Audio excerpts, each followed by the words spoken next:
Hi guys, ഇപ്പോൾ കുറേ നാളായി ഞാനൊരു പ്രോപ്പർ സ്റ്റഡി വ്ളോഗും കാര്യങ്ങളൊക്കെ ഇട്ടിട്ട് വീഡിയോ ഇട്ടിട്ട് തന്നെ കുറേ നാളായി. അപ്പോൾ ഈ വീഡിയോയിൽ 2 സബ്ജക്റ്റ് പഠിക്കുന്നത് നിങ്ങൾക്ക് കാണാൻ പറ്റും, മാത്സും സയൻസും. പക്ഷേ എനിക്ക് മാത്സിൻ്റെ പ്രീ ബോർഡാണ് ഫസ്റ്റ് ഉള്ളത്. മാത്സിൻ്റെ പ്രീ ബോർഡിൻ്റെതൊക്കെയാണ് ഇത് കാണിച്ചുകൊണ്ടിരിക്കുന്നത്. പക്ഷേ എനിക്ക് എല്ലാം ഒന്നും ഷൂട്ട് ചെയ്യാൻ പറ്റിയിട്ടില്ല. ഏതൊക്കെയാണോ ഷൂട്ട് ചെയ്യാൻ പറ്റുള്ളത് അതൊക്കെ ഞാൻ ഇട്ടിട്ടുണ്ട്. എല്ലാം കൂടെ ഒരുമിച്ചിട്ടിട്ടാണ് ഈ വീഡിയോ ഇടുന്നത്. മാത്സിന് എങ്ങനെ പ്രിപ്പയർ ചെയ്യുന്നത്, സയൻസിന് എങ്ങനെ പ്രിപ്പയർ ചെയ്തത്, രണ്ടും ഞാൻ ഇട്ടിട്ടുണ്ട്. അത് മാത്സിന് ഞാൻ ഏറ്റവും വെയിറ്റേജുള്ള ചാപ്റ്റേഴ്സ് ഫസ്റ്റ് പഠിക്കാമെന്ന് ഞാൻ വിചാരിച്ചിട്ടുണ്ടായിരുന്നു. പക്ഷെ അതിന് മുമ്പ് ഞാൻ ഫസ്റ്റ് ചാപ്റ്റർ 1 പഠിക്കുന്ന വീഡിയോ മാത്രമേ എടുത്തിട്ടുള്ളൂ. ബാക്കിയൊന്നും ഞാനത് റെക്കോർഡ് ചെയ്തിട്ടില്ല. ബാക്കിയൊക്കെ റെക്കോർഡ് ചെയ്തിട്ടുള്ളതൊക്കെ സയൻസിൻ്റെ ആയിരുന്നു. സയൻസ് എക്സാമിനാണ് എനിക്ക് വിളി വന്നത്, ഞാൻ വീഡിയോ ഒന്നും അപ്ലോഡ് ചെയ്തിട്ടില്ല. അപ്പോൾ റെക്കോർഡ് ചെയ്യണമെന്ന്. അപ്പോൾ രണ്ടും കൂടെ കമ്പൈൻ ചെയ്തിട്ട് ഒരൊറ്റ വീഡിയോ ആക്കാമല്ലോ എന്ന് വിചാരിച്ചിട്ടാണ് സയൻസിൻ്റെത് റെക്കോർഡ് ചെയ്യാമെന്ന് വിചാരിച്ചത്. പക്ഷേ എനിക്കെല്ലാം ആ സമയത്ത് റെക്കോർഡ് ചെയ്യാൻ പറ്റിയിട്ടുണ്ടായിരുന്നില്ല. ഞാൻ ഇടയ്ക്ക് മറന്നു പോകും ഈ ഒരു വീഡിയോ റെക്കോർഡ് ചെയ്യണം എന്നുള്ള കാര്യം. നേരത്തെ പഠിച്ച് കഴിഞ്ഞിട്ടായിരിക്കും ഓർക്കുന്നത് വീഡിയോ റെക്കോർഡ് ചെയ്യേണ്ട കാര്യം. ഞാൻ കൂടുതലും കെമിസ്ട്രി ഫോക്കസ് ചെയ്ത് പഠിക്കുന്നതായിരിക്കും അത് നിങ്ങൾക്ക് കാണാൻ പറ്റുന്നത്. കാരണം എനിക്ക് കെമിസ്ട്രി അത്യാവശ്യം ഞാൻ വീക്കാണ്. പിന്നെ എനിക്ക് അധികം താല്പര്യമില്ലാത്തൊരു സബ്ജക്റ്റാണ് സയൻസ് തന്നെ. അപ്പോൾ ഞാൻ കെമിസ്ട്രിയിൽ കുറച്ചധികം ടൈം സ്പെൻഡ് ചെയ്തിട്ടാണ് കെമിസ്ട്രി പഠിച്ചിട്ടുണ്ടായിരുന്നത്. പക്ഷേ പഠിച്ചതൊക്കെ അത്യാവശ്യം വന്നിട്ടുണ്ടായിരുന്നു. പക്ഷേ എക്സാം കമ്പാരിറ്റീവ്ലി ടഫായിരുന്നു. ഞാൻ പ്രീ ബോർഡ് ടഫാണെന്ന് എനിക്കറിയാമായിരുന്നു, പക്ഷേ ഇത്രയും ടഫാണെന്ന് ഞാൻ വിചാരിച്ചിട്ടുണ്ടായിരുന്നില്ല. എനിക്കിതിനകത്ത് ഫിസിക്സിലെ 2 ചാപ്റ്റർ നല്ല ക്ലിയർ ആയിരുന്നു. പിന്നെ കെമിസ്ട്രിയിലെയും 2 ചാപ്റ്റർ നല്ലപോലെ ക്ലിയർ ആയിരുന്നു. ഞാൻ നല്ല കോൺഫിഡൻ്റ് ആയിട്ട് പോയത് ഈ 4 ചാപ്റ്റർ ഉദ്ദേശിച്ചിട്ടാണ്. ഈ 4 ചാപ്റ്റർ എനിക്ക് നല്ലപോലെ അറിയാമായിരുന്നു. 4 ചാപ്റ്ററിൽ എങ്ങനെ ക്വസ്റ്റ്യൻ വന്നാലും എനിക്ക് അത്യാവശ്യം എഴുതാൻ പറ്റുമായിരുന്നു. പക്ഷേ ബാക്കിയുള്ളത് ചാപ്റ്റേഴ്സ് ബയോളജി കുഴപ്പമുണ്ടായിരുന്നില്ല. ബാക്കിയുള്ള കെമിസ്ട്രിയിലെ ലാസ്റ്റ് 2 ചാപ്റ്റേഴ്സ് അത്യാവശ്യം നല്ല ഡിഫിക്കൽട്ടായിരുന്നു. ഫിസിക്സിലത് അത്യാവശ്യം കുഴപ്പമുണ്ടായിരുന്നില്ല. ഞങ്ങളുടെ 3 പ്രീ ബോർഡ് ഓൾറെഡി കഴിഞ്ഞു. മാത്സും സയൻസും ഇംഗ്ലീഷും. ഫസ്റ്റ് മാത്സ് ആയിരുന്നു, സെക്കൻഡ് ഇംഗ്ലീഷ്, തേർഡ് സയൻസ്. അത് കഴിഞ്ഞിട്ട് AI ആണുള്ളത്. എനിക്കിനി വോയിസ് ഓവർ കൊടുത്തിട്ട് AI എക്സാം പോയി എഴുതണം. AI 50 മാർക്സിൻ്റെ തന്നെയാണ്, വലിയ കുഴപ്പമുണ്ടാവില്ലെന്ന് പ്രതീക്ഷിക്കുന്നു. പിന്നെ CBSE നമ്മുടെ ഡേറ്റ് അനൗൺസ് ചെയ്തിട്ടുണ്ട്. ബോർഡ് എക്സാമിൻ്റെ ഡേറ്റ് അനൗൺസ് ചെയ്തിട്ടുണ്ട്. അത് രാവിലെ എഴുന്നേറ്റതും കണ്ടത് ഇതായിരുന്നു. സത്യം പറഞ്ഞാൽ എനിക്ക് എന്ത് ചെയ്യണമെന്ന് അറിയാൻ പാടില്ല. ഫെബ്രുവരിയിൽ നമ്മൾ നമ്മുടെ ഫസ്റ്റ് ബോർഡ് എക്സാം എഴുതാൻ പോവുകയാണ്.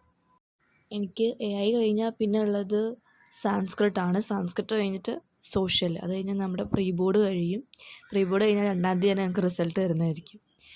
പെട്ടെന്ന് തന്നെ റിസൾട്ട്, ഇപ്പോൾ എക്സാം കഴിഞ്ഞിട്ട് പെട്ടെന്ന് തന്നെ റിസൾട്ട് കിട്ടുക എന്ന് പറഞ്ഞപ്പോൾ അത്യാവശ്യം നല്ല പേടിയുണ്ട്.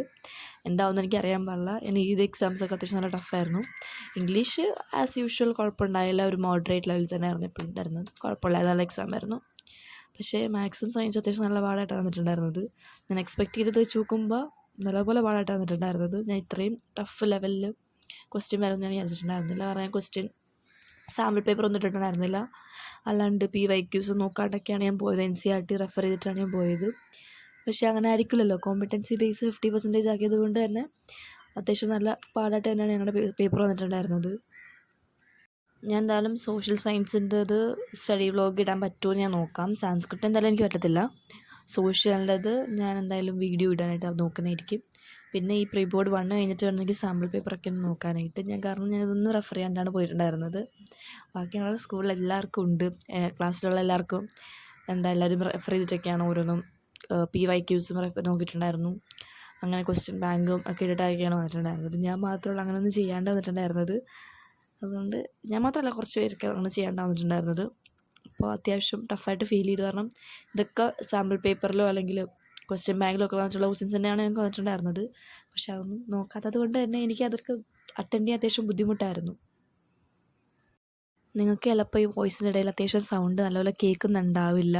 എൻ്റെ സൗണ്ട് പ്രോപ്പറായിട്ട് കേൾക്കുന്നുണ്ടാവില്ല. പക്ഷേ ബാക്ക്ഗ്രൗണ്ട് നോയ്സ് അത്യാവശ്യം നല്ലതായിട്ട് കേൾക്കാൻ പറ്റും. കാരണം ഞാൻ ബാൽക്കണി ഇരുന്നിട്ടാണ് ഇതിൻ്റെ വോയിസ് ഓവർ കൊടുക്കുന്നത്. അപ്പോൾ അതിൻ്റേതായ നല്ല പ്രശ്നമുണ്ട്. ഞങ്ങളുടെ ക്ലാസ്സിൽ വെച്ചിട്ട് തന്നെയാണ് പ്രീ ബോർഡൊക്കെ നടക്കുന്നത്. പക്ഷേ ഞങ്ങളുടെ വെന്യൂസ് ചേഞ്ച് ചെയ്തുകൊണ്ടിരിക്കും. ഒരു ദിവസം നമ്മൾ ഈ ഒരു ക്ലാസ്സിലായിരിക്കുന്നെങ്കിൽ വേറെ ദിവസം വേറെ ക്ലാസ്സിലായിരിക്കും ഇരിക്കുന്നത്. ചേഞ്ച് ചെയ്തുകൊണ്ടിരിക്കും. ഞാനിപ്പോൾ എൻ്റെ ക്ലാസ്സിൽ ഇരുന്നിട്ടുണ്ട്, അസംബ്ലി ഹാളിൽ ഇരുന്നിട്ടുണ്ട്. അങ്ങനെ മാറ്റി മാറ്റിയാണ് ഇരുത്തുന്നത്. ഒരു സ്ഥലത്ത് തന്നെ നമ്മൾ ഉറച്ചിരുത്തത്തില്ല, മാറ്റിക്കൊണ്ടിരിക്കും. എക്സാം എഴുതുന്നതിൻ്റെ മോർണിംഗ് തന്നെ നമുക്ക് മെസ്സേജ് വരും ഏത് ക്ലാസ്സിലാണ് ഇരിക്കേണ്ടതെന്ന്. പിന്നെ സ്കൂളിൻ്റെ ഫ്രണ്ടിൽ തന്നെ ഒരു നോട്ടീസ് ബോർഡ് ഉണ്ടാകും, അവിടെ എഴുതിയിട്ടുണ്ടാകും ഏത് ക്ലാസ്സിലാണ് നമ്മൾ ഇരിക്കേണ്ടത്, അലൗട്ട് ചെയ്തിട്ടുള്ള ഏത് ക്ലാസ്സാണ്, റോൾ നമ്പർ വൈസൊക്കെ കാണിച്ചിട്ടുണ്ടാകും. അതവിടെ തന്നെ നമുക്ക് ഇരിക്കാൻ പറ്റുള്ളൂ. പിന്നെ ഞങ്ങളുടെ എക്സാം സ്റ്റാർട്ട് ചെയ്യുന്നത് 10:30-ക്കാണ്. പക്ഷേ 10 മണിക്കുള്ള റിപ്പോർട്ടിംഗ് ടൈമാണ്. 10 മണിക്കുള്ളിൽ എത്തിയേ പറ്റുള്ളൂ. അതുകൊണ്ട് തന്നെ എനിക്ക് പതുക്കെ എഴുന്നേറ്റ് പതുക്കെ റെഡിയായി പോയാൽ മതി. അല്ലെങ്കിൽ നേരത്തെ വലിച്ച് പിടിച്ച് പോകണമല്ലോ. ഇത് ഭയങ്കര സുഖമാണ്. പിന്നെ 1:30 ആകുമ്പോൾ എക്സാം കഴിയും. ബോർഡ് എക്സാം ടൈമിംഗ് തന്നെയാണ് കൊടുത്തിരിക്കുന്നത്, 10:30 തൊട്ട് 1:30 വരെ 3 മണിക്കൂർ എക്സാം. അപ്പോൾ 10:30 ആകുമ്പോൾ കഴിയും, 1:30 ആകുമ്പോൾ കഴിയും. 1:30ക്ക് ഞങ്ങളുടെ സ്കൂളിൽ ബാക്കി ആൾക്കാരൊക്കെ ഇരിക്കുമ്പോൾ ഇറങ്ങിപ്പോകുമ്പോൾ ഒരു സുഖമുണ്ട്. പക്ഷെ നമ്മൾ എക്സാം എഴുതാനാണ് വന്നതെന്നുള്ള കാര്യം ഞാൻ ആ സമയത്ത് വിട്ടുപോകും. ബാക്കിയുള്ളവരൊക്കെ ഇരിക്കുമ്പോൾ 10ാം ക്ലാസ്സിൽ നമ്മളൊക്കെ സുഖമായിട്ട് അങ്ങോട്ട് ഇറങ്ങി അങ്ങോട്ട് പോകുന്നു. ഇനി അധികം ക്ലാസ്സും കാര്യങ്ങളൊന്നും ഉണ്ടാവില്ല, കാരണം സിലബസൊക്കെ ഓൾറെഡി കംപ്ലീറ്റ് ചെയ്തു. ഇനി പ്രീ ബോർഡൊക്കെ എഴുതാൻ വേണ്ടി മാത്രം സ്കൂളിൽ പോയാൽ മതി. ബാക്കിയുള്ളതൊക്കെ റെമഡിയൽ സ്റ്റുഡൻസിനോ വല്ലതും ഇനി അല്ലെങ്കിൽ അറ്റൻഡൻസ് കിട്ടാണ്ടോ അറ്റൻഡൻസിന് വേണ്ടിയിട്ടൊക്കെയാണ് ആൾക്കാർ ഇനി സ്കൂളിൽ വരാൻ പോകുന്നത്.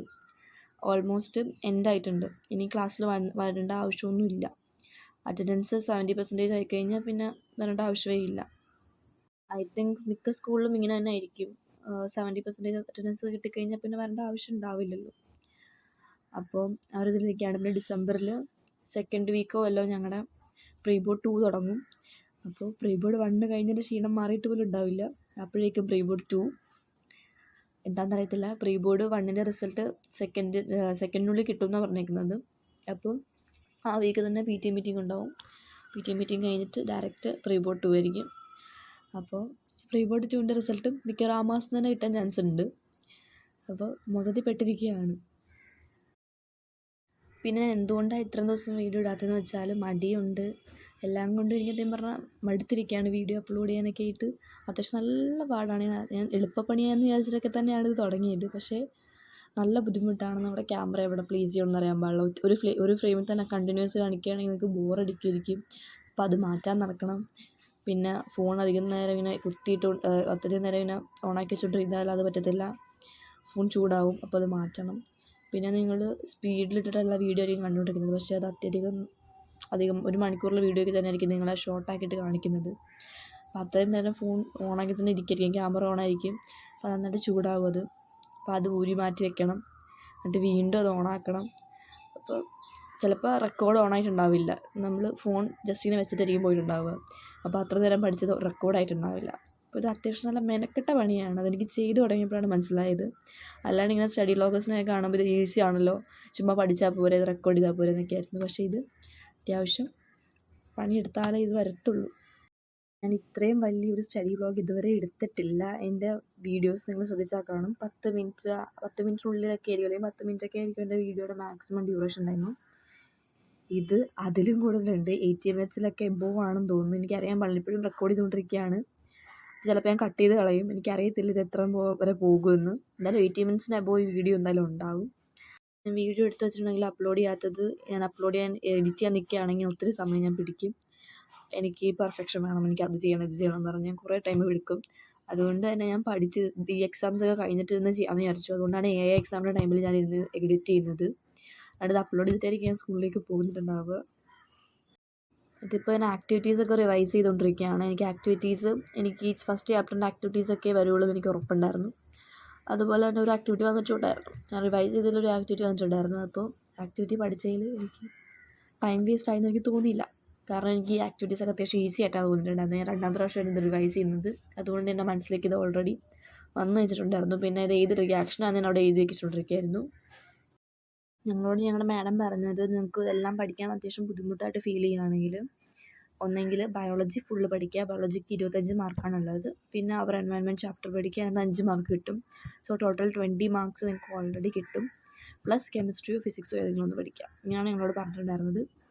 അപ്പോൾ ഞാൻ ആദ്യം വെച്ച് പഠിക്കാമെന്നാണ് ആദ്യം വിചാരിച്ചത്. പക്ഷേ വേണ്ട, എനിക്ക് ഏറ്റവും കംഫർട്ടബിൾ ആയിട്ടുള്ള പഠിക്കാൻ പറ്റുന്ന സബ്ജക്റ്റ് ഏതാണോ അത് കോൺസെൻട്രേറ്റ് ചെയ്ത് അത് പഠിക്കാമെന്ന് വിചാരിച്ചു. അങ്ങനെ ഓൾമോസ്റ്റ് എല്ലാം സെറ്റാക്കിയിട്ടുണ്ടായിരുന്നു. പക്ഷേ ക്വസ്റ്റ്യൻ വന്നപ്പോഴാണ് പ്രശ്നമായത്. പിന്നെ ഞാൻ കുറേ ടെക്നിക്സ് പരീക്ഷിച്ചിട്ടുണ്ടായിരുന്നു, പൊമഡോറോ ടെക്നിക്കൊക്കെ കാര്യങ്ങളൊക്കെ.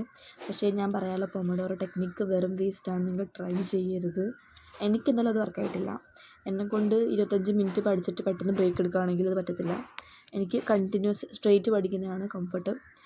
ഒരു 2 മണിക്കൂർ സ്ട്രെയിറ്റ് പഠിക്കുകയാണെങ്കിൽ എനിക്ക് കുഴപ്പമില്ല. അത് കഴിഞ്ഞ് ബ്രേക്ക് എടുത്താൽ വലിയ സീൻ ഉണ്ടാവില്ല. കാരണം എനിക്ക് ഒരു ഗിൽറ്റ് ഫീൽ അടിക്കത്തുമില്ല. കാരണം 2 മണിക്കൂർ പഠിച്ചിട്ടാണല്ലോ ഞാൻ വെറുതെ ഇരിക്കുന്നതെന്നെങ്കിലും പറയാൻ പറ്റും. പക്ഷേ ഇത് 25 മിനിറ്റൊക്കെ പഠിച്ചിട്ട് വെറുതെ ഇരിക്കൽ അത് ഇത്തിരി കൂടുതലാണ്. കാരണം നമ്മൾ ഒരു സബ്ജക്റ്റ് കോൺസെൻട്രേറ്റ് ചെയ്ത് 25 മിനിറ്റ് പിന്നെ പഠിച്ചുകൊണ്ടിരിക്കുന്ന സമയത്തായിരിക്കും ഈ അലാറം അടിക്കുന്നത്. അപ്പോൾ നമ്മുടെ മൈൻഡ് ഡൈവേർട്ടായി പോവും. പിന്നെ ആ പഠിച്ചതൊന്നും ഒരു വാല്യൂ ഉണ്ടാവില്ല. അപ്പം നിങ്ങളത് ടെക്നിക്ക് യൂസ് ചെയ്യാതിരിക്കുന്നതായിരിക്കും നല്ലത്. നിങ്ങൾ നിങ്ങളുടേതായ ടെക്നിക്ക് യൂസ് ചെയ്ത് പഠിക്കാൻ നോക്കുക. അതായത് ഏതൊക്കെയാണോ പഠിക്കാനുള്ളത് അതിൻ്റെ ഒരു കംപ്ലീറ്റ് ലിസ്റ്റ് ഉണ്ടാക്കുക ഓരോ സബ്ജക്റ്റ് വൈസ്. എന്നിട്ട് അതിന് അക്കോർഡിംഗ് ആയിട്ട് ഇരുന്ന് പഠിക്കാൻ നോക്കുക. അല്ലാണ്ട് ഈ ടെക്നിക്സ് ഒന്നും യൂസ് ചെയ്യാൻ നിൽക്കരുത്. ഞാൻ 9th സ്റ്റാൻഡേർഡിലാണ് ഈ ടെക്നിക്സൊക്കെ ഫസ്റ്റ് ടൈം യൂസ് ചെയ്യാൻ നോക്കിയത്. അതൊന്നും എനിക്ക് വർക്കൗട്ടായിട്ടുണ്ടായില്ല. ഈ ടെക്നിക്ക് യൂസ് ചെയ്ത് പഠിക്കുന്നവരും ഉണ്ട്. അവരോട് എനിക്ക് എന്താ പറയാനുള്ളത്, നിങ്ങളത് എങ്ങനെയാണ് പഠിക്കുന്നത് ഇങ്ങനെ? കാരണം എൻ്റെ അറ്റൻഷൻ സ്പാനും ഈ ഒരു പൊമോഡോറോ ടെക്നിക്കുമായിട്ടൊട്ടും മാച്ച് ആയി പോകത്തില്ല. അതുകൊണ്ട് തന്നെ എനിക്ക് പഠിക്കുകയാണെങ്കിൽ ആ കണ്ടിന്യൂസ് ആ ഫ്ലോ പോകും. നമ്മൾ ഒരു ബ്രേക്ക് എടുക്കുകയാണെങ്കിൽ ആ ഒരു ഫ്ലോ കംപ്ലീറ്റ്ലി പോകും. ഇപ്പോൾ ഒരു ചാപ്റ്റർ പഠിച്ചു കഴിഞ്ഞിട്ട് ബ്രേക്ക് എടുക്കുന്നതും അല്ലാണ്ട് 25 മിനിറ്റ് ജസ്റ്റ് പഠിച്ചിട്ട് ബ്രേക്ക് എടുക്കുന്നതും നല്ല ഡിഫറൻസ് ഉണ്ട്. ഞാൻ എൻ്റെ കമൻറ്റിൽ ഈ അടുത്ത് കണ്ടതാണ് 9th ഡിഫിക്കൽട്ടാണോ 10th എന്ന്. അത് ഞാൻ സമ്മതിച്ചിരിക്കുന്നു, അതാണ് ഡിഫിക്കൽട്ട്. എനിക്ക് ആദ്യം തോന്നിയിരുന്നു 9th ആയിരുന്നു ഡിഫിക്കൽട്ട് എന്ന് എല്ലാവരും പറയുന്നത് 10th. പക്ഷെ അങ്ങനെ ഒന്നും അല്ല. 9th ഭയങ്കര ഈസിയാണ്. എനിക്ക് വെച്ച് നോക്കുമ്പോൾ കെമിസ്ട്രിയിലൊക്കെ എന്താ പഠിക്കാനുണ്ടായിരുന്നു 9th കെമിസ്ട്രി എന്ന് വെച്ചാൽ പറഞ്ഞാൽ ഭയങ്കര ഈസി ആയിരുന്നു. ഫിസിക്സ് ആയിക്കോട്ടെ, ഫിസിക്സ് നമുക്ക് ആ ടൈമിൽ നോക്കുമ്പോൾ ടഫായിട്ട് തോന്നുമെങ്കിൽ ഇപ്പോൾ 9th ഫിസിക്സൊക്കെ ഭയങ്കര ഈസിയാണ്. ബയോളജി എല്ലാം ഈസിയാണ്. അപ്പോൾ ഇപ്പോഴത്തെ നമുക്ക് 10th പഠിക്കാനുള്ളതൊക്കെ എന്താണ്. അതുപോലെ തന്നെ മാത്സ് ആണെങ്കിലും ട്രിഗ്നോമെട്രി ഒക്കെയാണ് നമുക്ക് പഠിക്കാനുള്ളത്. അപ്പോൾ നിങ്ങൾ എന്ത് വെച്ചിട്ടാണ് 10th ഈസിയാണ് 9th ടഫാണെന്ന് പറയുന്നത് എനിക്ക് മനസ്സിലാവുന്നില്ല. 9th എന്തുകൊണ്ടും ടഫ് 10th എന്നാണ് ഞാൻ ഇതിലാണ് വിശ്വസിക്കുന്നത്. 10th ഈസിയാണെന്ന് പറയാൻ കാരണം മിക്കവാറും 10th നമുക്ക് കുറേ പ്രാക്ടീസ് കിട്ടുന്നുണ്ടായിരിക്കും. സിലബസ് പെട്ടെന്ന് കംപ്ലീറ്റ് ചെയ്യുന്നു. പിന്നെ ഒരേ ചാപ്റ്റർ തന്നെ കുറേ പ്രാവശ്യം തന്നെ റിവൈസ് ചെയ്ത് നമ്മുടെ റിസൾട്ട് വരുമ്പോഴേക്കും 9th ബെറ്റർ റിസൾട്ട് മിക്കവാറും 10th എപ്പോഴും കിട്ടുന്നത്. കാരണം നമ്മൾ അത്രത്തോളം പ്രാക്ടീസ് ചെയ്യുന്നതുകൊണ്ടാണ്. അല്ലാണ്ട് അത് ഈസി ആയതുകൊണ്ടല്ല. എനിക്കുള്ളൊരു അസുഖമാണ് നമ്മളൊരു ചാപ്റ്റർ പഠിച്ച് കഴിഞ്ഞിട്ട് ബാക്കി എത്ര പേജ് ഉണ്ടെന്ന് ഇങ്ങനെ എണ്ണി നോക്കൽ. ബാക്കിലേക്ക് തിരിച്ച് നോക്കും. അപ്പോൾ ഒരു ടെൻഷൻ വരും. എന്നിട്ട് വീണ്ടും ഇരുന്ന് പഠിക്കും. ഇത് തന്നെ എൻ്റെ പരിപാടി. ഓരോന്ന് പഠിച്ചു കഴിഞ്ഞാൽ വീണ്ടും ബാക്കിലേക്ക് തിരിച്ച് നോക്കിക്കൊണ്ടേയിരിക്കും. എനിക്ക് എന്തൊക്കെയാണ് ഇനിയും പഠിക്കാനുള്ളത്, ഇത് ഈ സമയം കൊണ്ട് പഠിച്ച് തീർക്കാൻ പറ്റുമോ, എന്നിട്ട് അതിനെക്കുറിച്ച് ആലോചിച്ച് ടെൻഷൻ അടിക്കും. എന്നിട്ട് പഠിക്കാനുള്ളത് മറന്നു പോകും. എന്നിട്ട് വീണ്ടും ഞാൻ എന്നെ തന്നെ പുഷ് ചെയ്ത് പഠിച്ച് കഴിഞ്ഞിട്ടേ കാര്യമുള്ളൂ എന്ന് പറഞ്ഞാൽ സ്വന്തമായിട്ട് മോട്ടിവേറ്റ് ചെയ്യും. അല്ലെങ്കിൽ ആ മോട്ടിവേഷൻ വീഡിയോ കാണും. പക്ഷേ ഇതിലൊന്നും അധികം നേരം നിൽക്കത്തില്ല. നിങ്ങൾ മോട്ടിവേഷൻ വീഡിയോ കണ്ടിട്ടിരുന്ന് പഠിക്കാൻ നിൽക്കുകയാണെങ്കിൽ അധികം നേരം നിൽക്കത്തില്ല, അത് പോകും. പക്ഷെ നമ്മുടെ ഉള്ളിലത് തോന്നുന്നത് വേണം, എനിക്ക് പഠിക്കണം, പഠിച്ചിട്ടേ കാര്യമുള്ളൂ. അപ്പോൾ ആ ഒരു ഇതിൽ നിന്ന് പഠിക്കും. പിന്നെ ഞാൻ ട്യൂഷനോ കാര്യങ്ങളോ ഒന്നിനും പോകുന്നില്ല. ഞാൻ ഓൺലൈനായിട്ട് റെഫർ ചെയ്യുന്നത്. ടീച്ചേഴ്സ് ഓൺലൈനായിട്ട് പഠിപ്പിക്കുന്നുണ്ടല്ലോ. അപ്പം ഞാൻ ഓരോന്നും അവരെയാണ് റെഫർ ചെയ്യുന്നത്. മാത്സിന് ഞാൻ ശോഭിത് നിർവാൻ സാറിനെ റെഫർ ചെയ്യുന്നുണ്ട്. പിന്നെ സയൻസിന് പ്രശാന്ത് സാറിനെ റെഫർ ചെയ്യുന്നുണ്ട്. അതുപോലെ തന്നെ ഫിസിക്സ് പോലെയുള്ള ടീച്ചേഴ്സ്മാരെ റെഫർ ചെയ്യുന്നുണ്ട്. ഞാൻ കമ്പൈനായിട്ടാണ് നോക്കിക്കൊണ്ടിരിക്കുന്നത്. സയൻസിന് ഞാൻ ഒരാളെ സ്റ്റിക്ക് ചെയ്തിട്ടില്ല, അയാളുടെ മാത്രമേ കാണുള്ളൂ. എന്നാൽ പക്ഷേ മാത്സിന് ഞാൻ സ്റ്റിക്ക് ചെയ്തിട്ടുണ്ട്. ശോഭിത് നിർവാൻ സാറിനെ മാത്രമേ ഞാൻ കാണാറുള്ളൂ.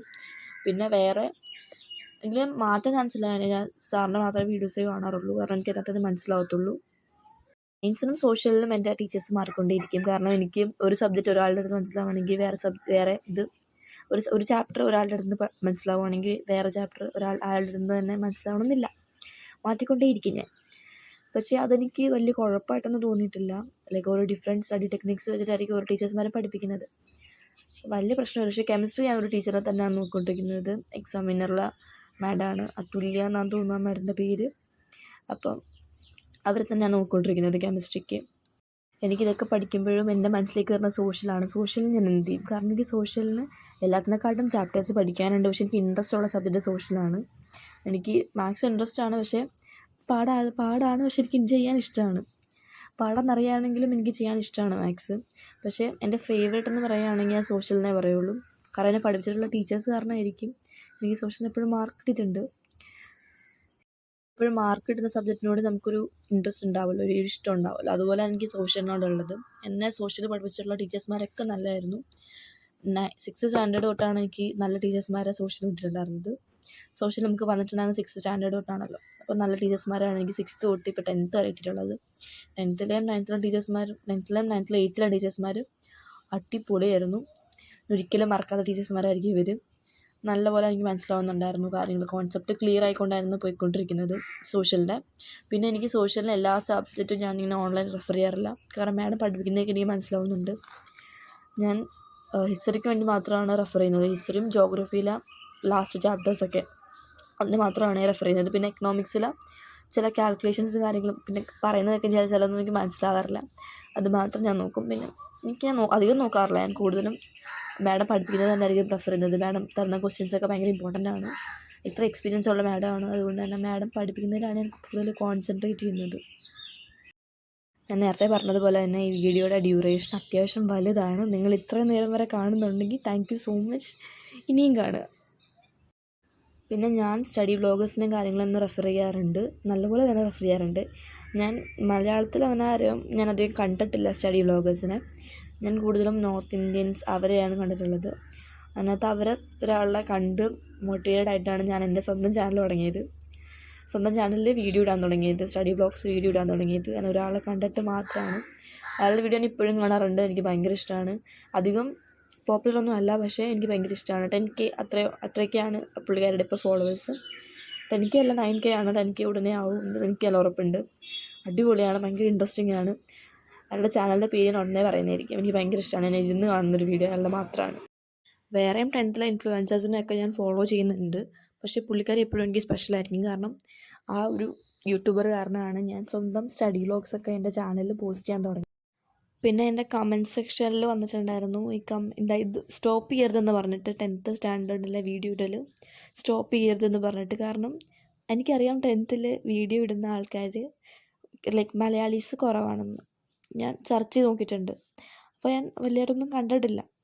അപ്പോൾ എനിക്ക് ഇതിനകത്തൊരു സ്കോപ്പ് ഉണ്ടെന്ന് മനസ്സിലായത് കൊണ്ടും കൂടിയാണ് ഞാൻ ഈ ഒരു ചാനൽ ഈ സ്റ്റഡി വ്ളോഗ്സ് സ്റ്റാർട്ട് ചെയ്യാൻ വിചാരിച്ചത്. കാരണം സ്റ്റഡി വ്ളോഗേഴ്സ് ഉണ്ട് മലയാളത്തിലുണ്ട്, ഞാൻ ഒരാളെ കാണുന്നുമുണ്ട്. പക്ഷേ അധികമില്ല, വളരെ കുറവാണ്. കമ്പാരിറ്റീവ്ലി വളരെയധികം കുറവാണ്. അപ്പോൾ ഇത് സ്റ്റാർട്ട് ചെയ്താൽ ഇവിടെ ഒരു ഹോപ്പ് ഉണ്ട്, ഒരു സ്കോപ്പ് ഉണ്ട് എന്ന് മനസ്സിലായത് കൊണ്ടാണ് ഞാൻ ഇത് തുടങ്ങാൻ കാരണം. പക്ഷേ മെയിൻ എന്നെ ഏറ്റവും കൂടുതൽ മോട്ടിവേറ്റ് ചെയ്തത് ആ ഒരു യൂട്യൂബർ തന്നെ ആയിരിക്കും. നിങ്ങളിടുന്ന ഓരോ കമൻസും ഞാൻ വായിച്ചു നോക്കാറുണ്ട്. എനിക്കിങ്ങനെ കമൻറ്റ് വായിച്ചു നോക്കുമ്പോൾ ഭയങ്കര സന്തോഷം വരാണ്. കാരണം എനിക്ക് ജെന്യുവൻ വ്യൂവേഴ്സാണ് ഈ കമൻറ്റ് ഇടുന്നതെന്ന് എനിക്കറിയാം. കാരണം എൻ്റെ ഫ്രണ്ട്സൊക്കെയാണ് എൻ്റെ ഷോർട്സിനൊക്കെ കമൻറ്റ് ഇട്ടുകൊണ്ടിരുന്നത്. അപ്പോൾ പെട്ടെന്ന് ഇങ്ങനെ പബ്ലിക് റെസ്പോൺസും കൂടെ കിട്ടുമ്പോൾ ഭയങ്കര വല്ലാത്തൊരു ഹാപ്പിനെസ്സാണ്. പിന്നെ എനിക്ക് കിട്ടുന്ന കമൻസിൻ്റെ എല്ലാത്തിനും ഞാൻ റിപ്ലൈയും ചെയ്യാൻ നോക്കാറുണ്ട്. കാരണം നിങ്ങൾ ഇടുന്നൊരു കമൻ്റ് ആണല്ലോ, അപ്പോൾ എനിക്ക് റിപ്ലൈ ചെയ്തേ പറ്റത്തുള്ളൂ. ഞാൻ എന്തായാലും എല്ലാത്തിനും റിപ്ലൈ കൊടുക്കാറുണ്ട്. ഞാൻ വിട്ടു പോകാറൊന്നുമില്ല, എല്ലാത്തിനും റിപ്ലൈ കൊടുക്കാറുണ്ട്. പിന്നെ ഞാനിപ്പോൾ പഠിച്ചുകൊണ്ടിരിക്കുന്ന chapter the human I and the colourful world എൻ്റെ ഫേവറേറ്റ് ചാപ്റ്ററാണ്. ഈ ഹോൾ ടെക്സ്റ്റ് ബുക്കിൽ എൻ്റെ ഫേവറേറ്റ് ചാപ്റ്റർ ഇതായിരിക്കും. ഇതിൻ്റെ അത്ര ഞാൻ വേറെ ഒരു ചാപ്റ്ററും നന്നായിട്ട് പഠിച്ചിട്ടില്ല. എനിക്ക് ഭയങ്കര ഇഷ്ടമാണ് ഈ ചാപ്റ്റർ. ഈ ചാപ്റ്ററിൽ ഓരോ കണ്ടൻറ് ആണെങ്കിലും ഭയങ്കര ഈസിയാണ്. ഞാൻ ഈ ചാപ്റ്ററിൽ ഏറ്റവും ഈസിയസ്റ്റ് ആയിട്ടുള്ള ചാപ്റ്റർ ഇതായിരിക്കും. രാവിലെ ആയതുകൊണ്ട് അതൊന്നും മരിക്കൊന്നും പറയാൻ പറ്റുന്നില്ല. അപ്പോൾ ഇത്ര ഉള്ള എനിക്കൊന്നും ഇനിയൊന്നും പറയാനില്ല. ഞാൻ എന്തായാലും എക്സാമൊക്കെ എഴുതി അത്യാവശ്യം ശോകാവസ്ഥയിലിരിക്കുകയാണ്. എനിക്ക് ഇതൊക്കെ കഴിഞ്ഞിട്ട് വേണം റെഡിയായിട്ട് പോയി എൻ്റെ AI എക്സാം എഴുതാൻ. AI എക്സാം എനിക്ക് വലിയ പ്രതീക്ഷയൊന്നുമില്ല. എന്തായാലും അത്യാവശ്യം നല്ല മാർക്ക് കിട്ടുമെന്ന് എനിക്കൊരു ഉറപ്പുണ്ട്. വലിയ ശോകമാവും ഇതിന് കുറവ് മാർക്ക് കിട്ടുമെന്ന് എനിക്ക് തോന്നുന്നില്ല. കാരണം അത്യാവശ്യം കുഴപ്പമില്ലാത്തൊരു സബ്ജക്റ്റാണ് AI. എല്ലാവർക്കും സ്കോറിങ് ആയിട്ടുള്ള സബ്ജക്റ്റും കൂടെ ആണല്ലോ. അതുകൊണ്ട് ആ ഒരു പ്രതീക്ഷയിലാണ് ഞാനിപ്പോൾ പോകാൻ പോകുന്നത്. അപ്പോൾ അതുള്ള ഇന്നത്തെ വീഡിയോ. Bye bye.